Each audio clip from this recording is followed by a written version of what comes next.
welcome to the WiSP Sports Desk this week. I'm Chris Stafford, and joining me is Peggy Shinn, who is a journalist, a reporter for teamusa.org. She's been a guest on our show before, but this time it's just the two of us, Peggy, and you're just sort of re-emerging into the Eastern time zone, aren't you, after your Tokyo experiences and jet lag. How are you feeling? I'm getting back to normal. I had a 22-hour flight delay, so that got me home a day later. But I'm getting back there. I'm sleeping through the night, still falling asleep early, but it takes about 2 weeks. Don't they say one day per hour of time zone change? That's what they say. And I'm curious, is it easy? Is it worse for you or easier coming back this way than it was going to Tokyo? I think it's worse coming home because when you go over there, you have to hit the ground running and you have adrenaline flowing and you've got to focus on stories and you just can't be sleepy. So coming home, I don't have the workload and it's easy to get kind of zoned out in the middle of the afternoon. Absolutely. All right. Well, we're going to hear all about your Tokyo experiences on this week's show. We're also going to just cover a little bit about the fallout from Tokyo as we head into the Paralympics, which start next Tuesday, the 24th of August through the 5th of September. And we're also going to touch on the Olympic program as well and the sports that are vying for inclusion in the coming Olympic Games. We'll just touch a little bit on that. But let's just start. And I have got a couple of news stories afterwards, but two actually relate to our conversation, Peggy, about the Olympics. We talked before you left, and there was a lot of sort of apprehension, uncertainty with all the COVID protocols. How was it ultimately when you finally left Vermont and headed down to the Pacific? Well, there was still uncertainty when I left. We were all supposed to have a 14-day activity plan that would be approved by the Japanese government. And as we got closer to the Olympic Games starting, there was they couldn't keep up with approving these activity plans, as I understand it. So I left Vermont without my activity plan approved, but I had a stack of printouts, the emails and written pledges in Japanese and QR codes that, swore to my COVID negativity and COVID tests. And I was assured I could get in. So my main hurdle came when I landed at the Tokyo Haneda airport. I couldn't get through the first checkpoint because my activity plan hadn't been approved. So I just sat there for 4 hours waiting at the mercy of one woman on a flip phone, apparently talking to one man in the Japanese government who was approving these activity plans. And I sat with some other journalists too. And we had no idea. We didn't know if we'd be sent home on the plane we just came in on or what was going to happen. So that was frustrating. But then suddenly I was approved and I was whisked through. And that was the main hurdle. After that, everything went much more smoothly than expected. They had a bus system that was ferrying the media around, a bus system for the athletes. We were all contained in our own bubbles. There was the media bubble, there was the athlete bubble, there was the volunteer bubble, and we didn't really intermix.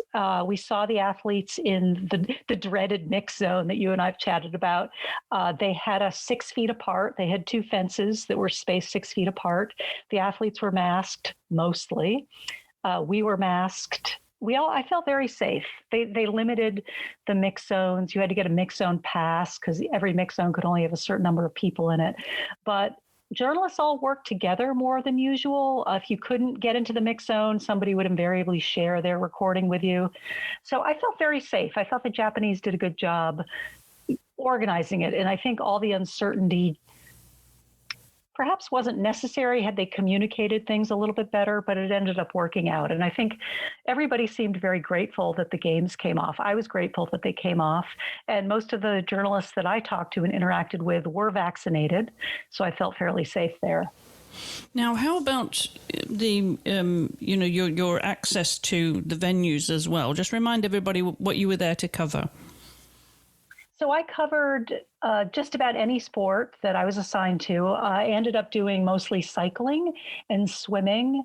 I did some diving, beach volleyball. I can't remember the rest. right around Tokyo, right around the main press center, there were quite a number of venues: gymnastics, table tennis. There were some soccer stadiums, track and field. Those were easy to get to. They had buses. There were a few that were harder to get to, soccer stadiums that were 2 to 3 hours away. The cycling venues ended up being 2 to 3 hours south. And the Japanese had originally planned for us to take the bullet train down there. But for the first 14 days, we weren't allowed access to public transport. So there was some arranging of a private bus, but it was never entirely clear how you did that and where you were supposed to meet it in a dark parking lot, which was never entirely clear. So I ended up covering cycling from the main press center using the NBC live stream. And then they did a very good job with remote press conferences using Microsoft Teams. So we still got athlete access, not perhaps as good as we've had it in the past, but it still worked out.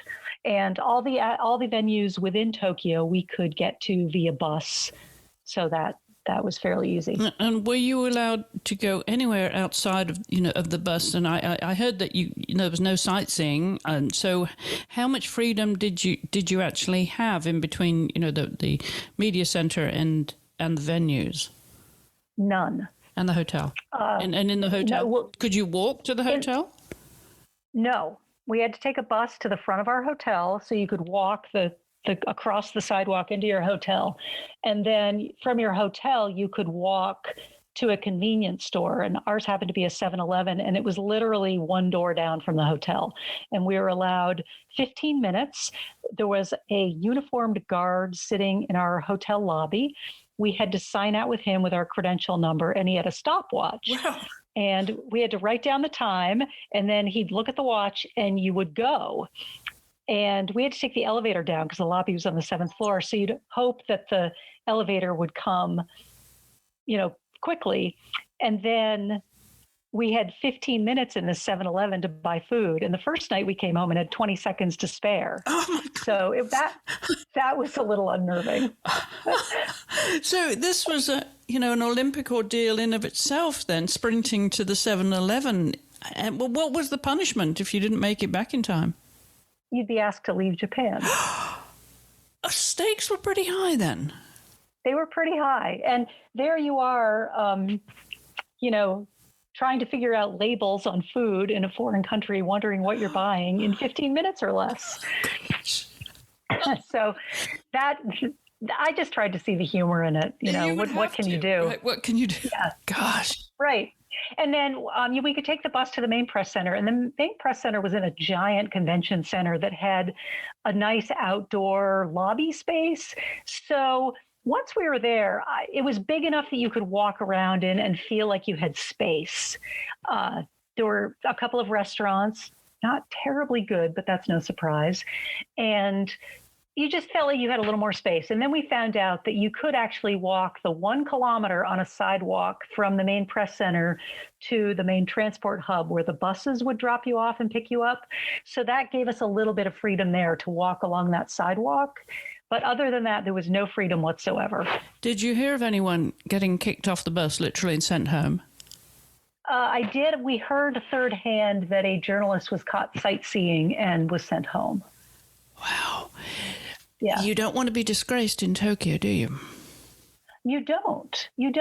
And the buses had been brought in after COVID hit. We were supposed to rely on public transportation. So there was never quite the comfy bus schedule that you'd like. Like if you missed the 8:30 bus, you had to wait for the 10:30 bus. So there were some steps we had to take that made our life a little less convenient, but we just learned to work with them.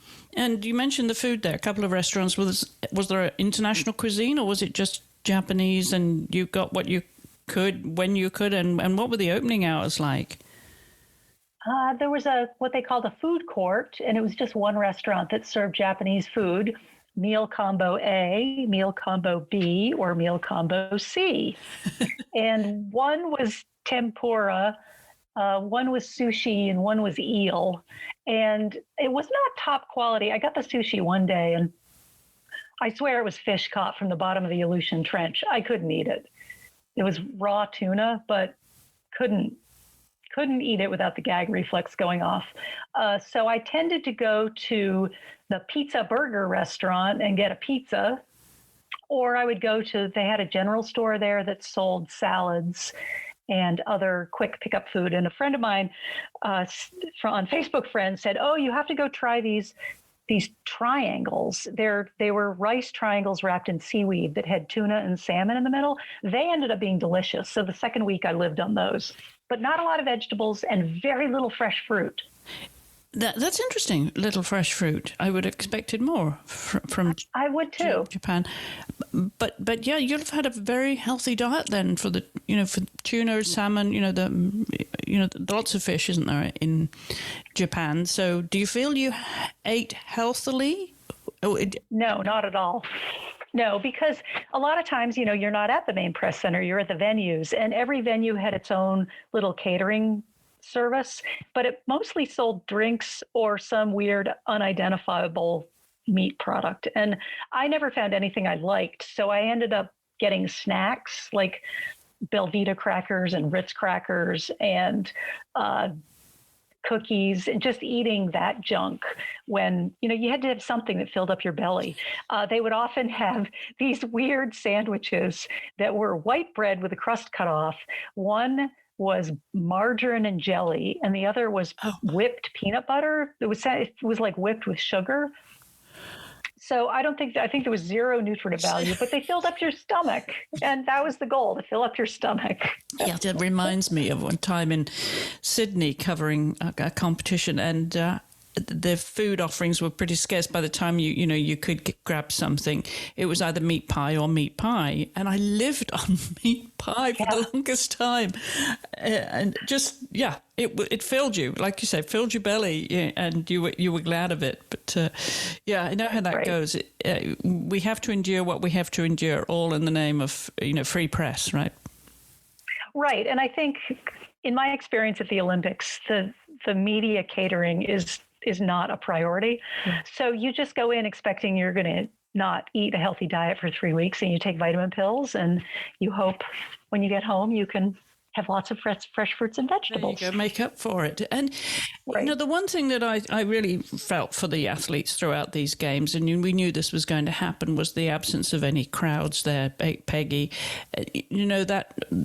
That the absence of the crowds, the absence of that atmosphere that the crowds generate, and the absence of any support team, family, close friends for support and encouragement, and that, importantly, mental support, right? Emotional and mental support. But the atmosphere itself would have been very, very different. How did you feel in the pool, where usually the acoustics, bring the place, take the roof off, don't they? In the pool atmosphere. They do, and there were some interesting benefits to not having a crowd. Those of us in the media could actually hear what was going on, particularly in soccer. You call it football. Yes. No, I'm calling it football now because that's the international word. Football. You could hear what was going on in the field. You could hear the players shouting to each other. The pool was still fairly noisy. I mean, there's a lot of splashing around. The main thing about the crowd, and when we talked to the athletes about it, I only talked to one athlete, a tennis player, who said it was quite grumpy. And he said, it's no fun to not play in front of a crowd. We might as well have been playing in a cornfield in Idaho. But really? Most of the athletes seemed just grateful that the Olympics had come off, had happened and they were happy that they had happened under any circumstances. And if this was one of the conditions of the Olympics happening, they saw it as a concession that they had to understand. But I flew home with a photographer who was my seatmate. And interestingly enough, I asked him, how his Olympics had been. And he said with the absence of a crowd, the athletes at the end of the competitions weren't showing the usual level of emotion. Mm-hmm. So it was hard to get those classic victory or sadness photos. So I think there was perhaps a level of emotion that it was a little less emotional in some instances, I think. Yes, I can quite see this. And how about the access to the venues? Because we talked about this before you left, and I heard this from other colleagues, that you maybe couldn't necessarily access the venues that you had put on your activity sheet and requested. But it seemed in some sports that was an unnecessary worry, that in the end of the day they could access wherever they wanted. Did you find that? Yeah. It ended up, you had to sign up. Like, usually you could just go to a venue, you were assigned to swimming, you'll go to swimming. Well, you had to go into a booking system, and you had to select the venues the sports you were going to cover, and then you'd get an email the night before saying that you'd been approved. And I'd never been disapproved, so I think it worked for everybody. The downside was, sometimes you have a couple of free hours that you weren't anticipating. So I couldn't just pop over and watch badminton, or I couldn't pop over and watch a gymnastics training session because I hadn't signed up for that venue. And you had to sign up 24 hours in advance. Okay. But as far as I know, we could all get to the venues that we needed to cover. At least that was my experience.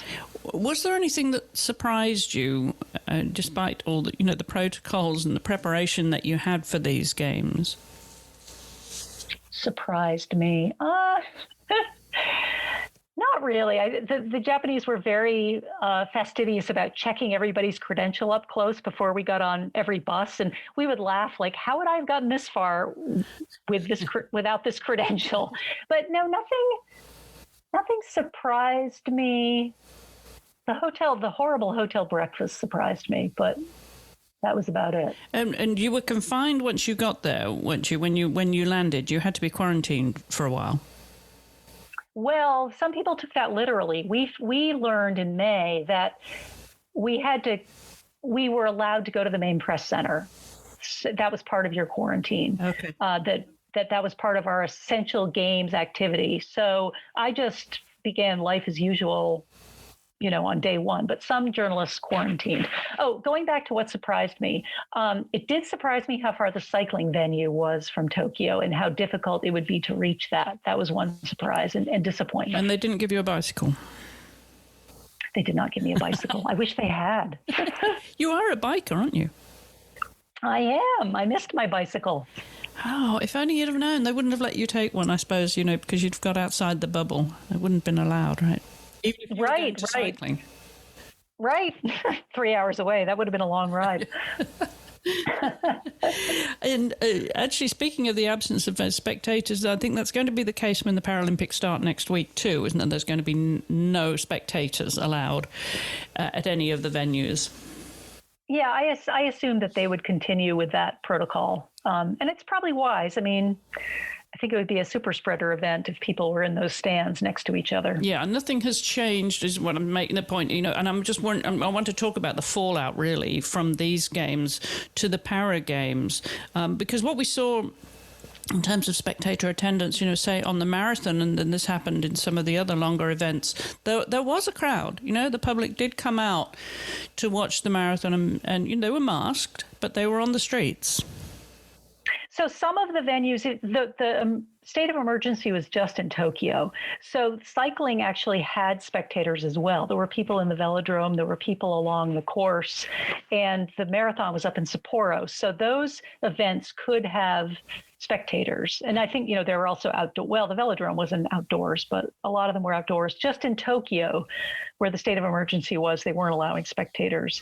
And, I see the Olympics as a success. And I know coronavirus is spiking in Japan, and I would like to think that didn't have anything to do with all the people who came in because we were kept in such a strict bubble, but I can't say with any authority.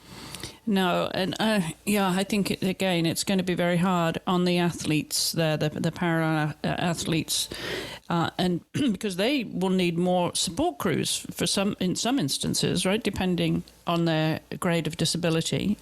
So I think these will be very interesting because I think it's going to be harder on these athletes than maybe in some respects, don't you, than it would have been in the Olympics. I agree. And hopefully they'll let some of the support staff in as, consider them coaches. But I think isn't there a swimmer who was not allowed to have her mother come, and her mother helps her. So I think there will be some instances of that, which is very unfortunate and sad. But I'd like to think that it's better for the athletes to actually have the Paralympic Games than to not have them. So I hope they can find a way to make it work effectively for the athletes. Now, there's one country that would have been making history by having their first female athlete partake in the Paralympic Games, and that's Afghanistan. And of course, since the events of recent days with the Taliban taking over and sweeping to power, then unfortunately that athlete will not be representing Afghanistan. And that's a shame. That is a great shame, because we saw certainly in the Olympics, women made history in many respects, didn't they? I mean, there was as many women that, in terms of the media coverage, was more than 50% for women. There was a lot of firsts, a lot of history made for women in the Olympics. There were, especially American women did so well, so much better than the men. I can't remember the statistics. Is it when women won 2/3 of the medals, of the American medals?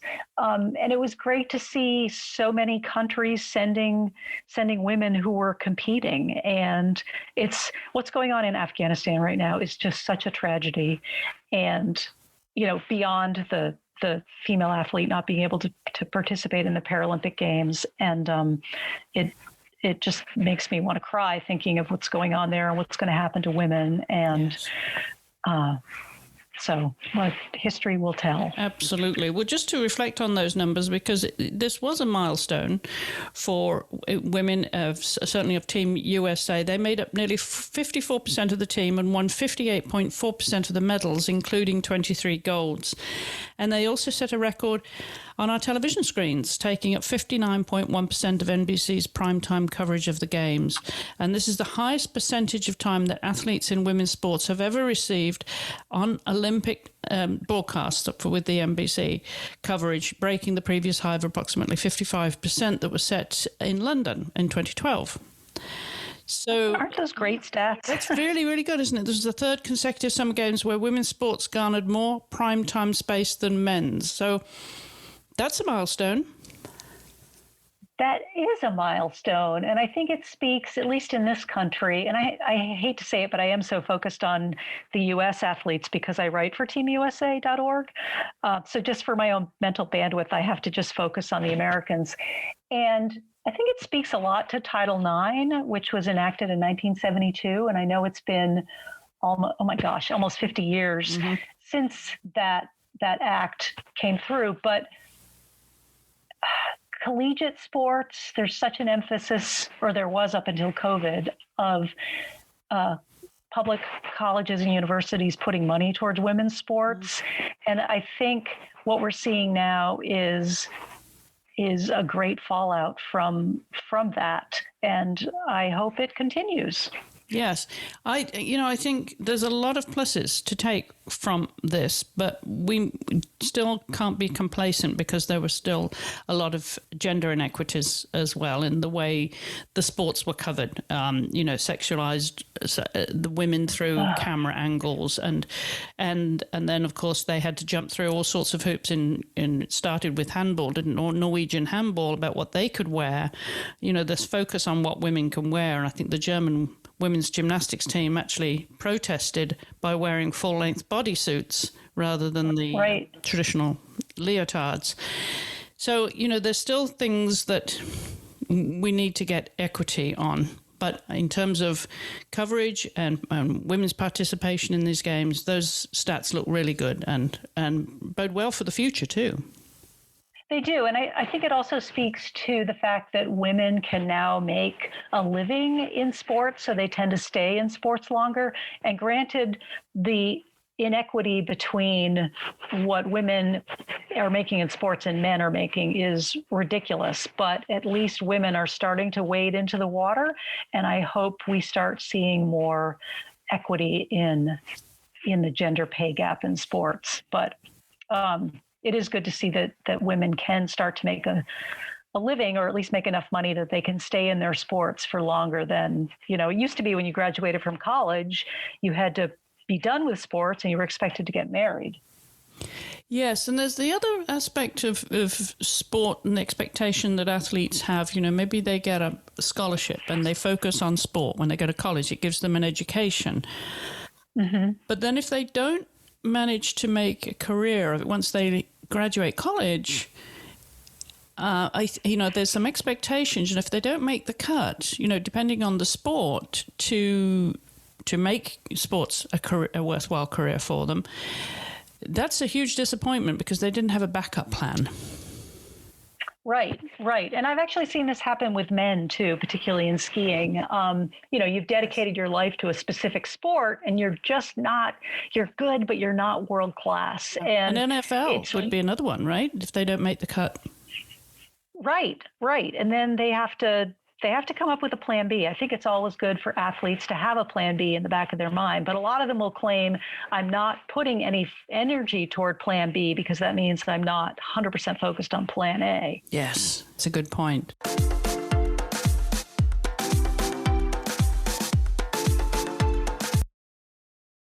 What would be your biggest takeaways then from these Olympic Games? Having covered how many now? Is it 5 or 6 you've covered? This will be my sixth. Takeaways. Well, that the games they are a worldwide festival of athletes. I think we need to look a little bit more closely at how the games affect society, given what's going on in the world and given what's going on in a country that has agreed to host them. I don't know if it's a sustainable model, but I would hope that the IOC would start to wrestle with that question. I love the Olympic Games. I just love sports, so I hope they continue. But I've had, friends and family say, "Oh, the Olympics are doomed. This is the end of the Olympics," and I don't know, maybe my rational brain would agree with that, but I don't want to agree with that. I want to think that the Olympics will continue. Yeah, I'm with you. I'd like to think that the Olympics would continue, but would it continue for the sports, the traditional sports, or are we moving some of these over to replace them with new sports? We saw 5 sports. A couple came back, softball and baseball, and then 3 new sports at these Tokyo Olympics. And of course, with every Olympics, the host gets to pick one. Is it only one they get to pick? One sport they get to pick? Sure. I thought they got to pick a couple, but I'm not certain of that. And so there'll be new sports that come. There'll be some that get dropped, like karate's out from Paris. It won't be part of the Paris Games. What do you think of this sort of roster that are, those sports that are waiting in the wings, that are trying to get back, to get into the Olympic Games? I know squash is one of them. Cricket is trying to get in for Brisbane because it's a Commonwealth sport. Netball is another one that's trying to get in again because it's a Commonwealth sport. But that doesn't meet the Olympic ideal, does it? Because it needs to be beyond the Commonwealth nations. Right. It needs to be more of a worldwide sport. Well, I don't know what the popularity of sport climbing and skateboarding and surfing and karate were in the U.S. with people, or around the world with people watching. But, it does seem like if we add sports to every Olympic Games, we should also be able to take them away. And there are some sort of arcane sports that were added back in the beginning part of the 20th century that, there are athletes who've dedicated their lives to doing these sports, but perhaps it's time that those sports met their historical end. Like, we don't have tug of war in the Olympics anymore, and that used to be a game. We don't have the obstacle swim, and that used to be an event. So I do think we need to refresh the Olympic program occasionally, but I'd like to see. It's sad that karate was in this games but won't be in the next. Like, I think if we add sports, they should have a continuum. So that's just my opinion, though. Yes. And, we're hopeful, of course, that softball and baseball will come back for the LA Games. after, right? Because it's so popular here. So, yeah, it is sort of, jumping on that roundabout and getting kicked off again. It's, as you say, I think the continuum is important, and it would be a good opportunity to retire some of these sports and give, a wider participation to sports that are growing. I mean, sport climbing, for example, apparently it's a very, very popular sport and it's growing. Right. And who knew? I mean, yeah, and I watched those for the first time, and they were fabulous. So they're very spectator friendly, and I think we need to keep the Olympic Games fresh for people like that. But again, just my opinion. I know some athletes who perhaps might be doing modern pentathlon would be like, no, there's history in our sport. We have to keep it. But yeah, honestly, does anybody even know what modern pentathlon is? Right. And after the controversies that happened in the riding part of the modern pentathlon in Tokyo with the German athlete and her coach, that's under question now anyway. And if you change the format, if you take riding out and replace it with another sport, is it still the modern pentathlon? Right, it's the modern pentathlon. I don't know. It's the ultra-modern pentathlon. Right. It's the millennial pentathlon. Yeah, I mean, you could conjure together 5 other sports and call it a pentathlon. So what I liked seeing more of these mixed gender team events in the Olympics. I think those will add some interest and some strategy. I think to really make the Olympics sustainable, we need to find cities where they can host the Olympics without having to spend billions on infrastructure. But then there's always the cost of security and moving mass numbers of people around and housing them for 3 to 4 weeks. So I think that will always remain a challenge. And there's also the question of the legacy. We've seen time and again venues from previous Olympic Games where they've been built, millions have been poured into these venues specifically for a sport, and then they die. They die out. They don't get the local support after the athletes have gone home, and eventually, the grass grows over them, and that's a tremendous waste of resources. And it's meant to be one of their arguments for hosting a games is that they can then continue that sport or continue to use that venue for sporting events or other events, but it has to be a promise of the legacy to that community. Right. And I think a few communities have done that successfully. Salt Lake has, all of Bavaria has a lot of the winter infrastructure to host a games. Summer games, you have LA, you have London. Now you have Tokyo. I can't think of other, main modern cities, Moscow, where they could host the games without spending a lot more on infrastructure. But I think security becomes, and where do you house the athletes and the media? Those become major issues. Yes, indeed. Absolutely. And I think the other aspect of inclusion for sports to be included or to keep the sports that have got in, like skateboarding, surfing, sport climbing, there's an appeal to the youth. And I think the IOC are looking towards that. The Olympic movement is all about appealing to youth, isn't it, as well as the genders? It is. And I think they have to pull the youth in to perpetuate the Olympics. Otherwise, it'll just be a bunch of old people watching it and we'll all die off and that'll be the end of it. Absolutely. Well, I think that's interesting to look back on these games and see where they slot in over time. Only time will tell where they fit into the evolution of the Olympic Games.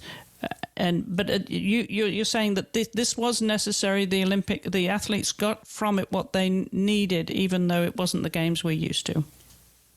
I think so. I think there was a lot of thanks expressed by at least the American athletes at the end of the games. Some swimmers held up a "Thank You Tokyo" banner. I think they were just grateful that all the work that they'd put in for first 4 years and then 5 years it came to fruition. And I think we can't.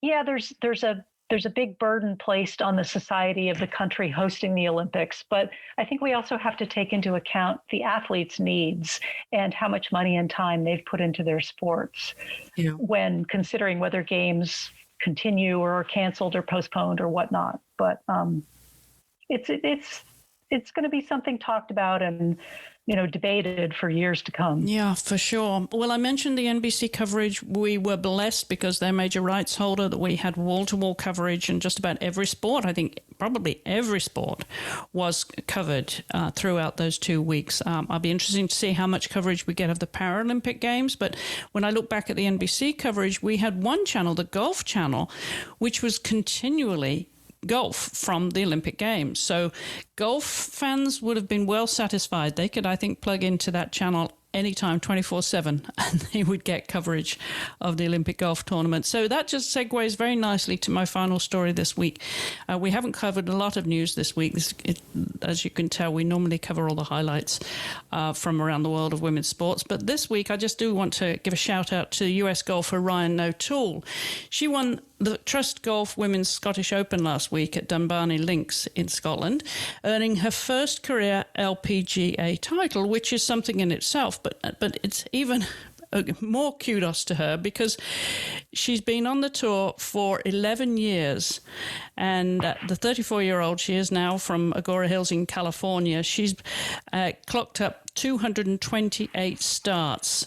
And she had a bogey-free 8-birdie final round there, pushed her to a 17 under 3-stroke victory over the Kiwi Lydia Ko and Thailand's Ataya Thittikul. And that is a long time to wait for your first win, isn't it, Peggy? It is. And talk about perseverance. Good for her for staying. She must have a true love of the game to stay in it that long without a win. Yeah. And making a livelihood somehow. Right. I guess it's a testament to women's golf that you are able to make a livelihood and stay in it for that long. So I applaud her. Yeah, well done, Ryan, and good luck to future competitions. Maybe that would just set her up now. She's found, you find your mojo, don't you? I was writing about that in my blog this week at wisports.com if you want to go and read it, talking about the mojo, whether athletes and teams have to find their rhythm, their harmony, the synchronicity. And if it's off, it's off. And we found this with, of course, the women's football team. Right. For the start of it. Were you watching any of that? I did. I watched their first game against Sweden yes. Where they came up so short. And it just did seem like they were a foot or two off, or just they couldn't. Who knows what was going on? Was it the humidity? Was it that when you're dominant that long, they sometimes looked as if they were surprised when somebody took the ball away from them. That was my take. So it's good that they were able to come out of it with a bronze medal. But it makes it exciting. There's not just one dominant team. There's some other teams that are really playing exceptional football. Yes, there certainly are. And I think other teams had been saying, the USA is beatable. And we all know that the Olympic Games can be a very quirky competition. Mm-hmm. Yeah, a lot of pressure, a lot of games played a little bit and, tighter together. So yeah. Well, an extraordinary games. I'm glad you were able there to go there and enjoy it somewhat. Would you say you did enjoy it? You enjoyed the sport, even if you didn't enjoy the logistics and the confinements and the not being able to see any of Tokyo? I did. Well, they say the people make the party, and I very much enjoyed the people I worked with, and I very much enjoyed my fellow journalists at the various events. I think we worked together, we laughed together. I looked forward to seeing them every day, and to me, that was a real highlight of the games. Just being with people who you're all kind of like-minded, and we knew it was a crazy games, and we all just had to kind of laugh with it and go with the flow. Go with the flow. Indeed, you did. Well, Peggy, thank you for coming on the show this week and sharing your impressions and experiences from Tokyo. Really nice to catch up with you. I hope you can get some more sleep now and truly get back in your own zone. Thank you. Well, I always enjoy talking to you. I'm always honored when you invite me to come on. So all right. Well, just fun bantering about women's sports. Well, hopefully we'll be able to talk about skiing quite soon. Yes. I hope quite soon. I'm getting ready for this hot, humid summer to be over with. Right. All right. Well, being a skiing fan, I'll circle back and we will definitely talk about pre-World Cup, who to look out for before that White Circus gets underway in the fall. It'll be here before we know it, Peggy. It will be. It will be. And meanwhile, I'm going to enjoy watching the Paralympics. Yes. Starting next week. Me too. Me too. Again, well, thanks again for joining us. Remind everybody how they can find you on social media, where they can read your material. On Twitter, I'm at Peg Shinn, so PEGMCSHINN, and my stories appear on teenusa.org. But you won't see too many in the next couple of weeks, but I'll get back to it. All right, and we, of course, are at wisports.com, where you'll find the show notes and links to the stories that we cover here every week, wisports.com, and we are on all the social media channels at WiSP Sports. So until next week, thank you for listening.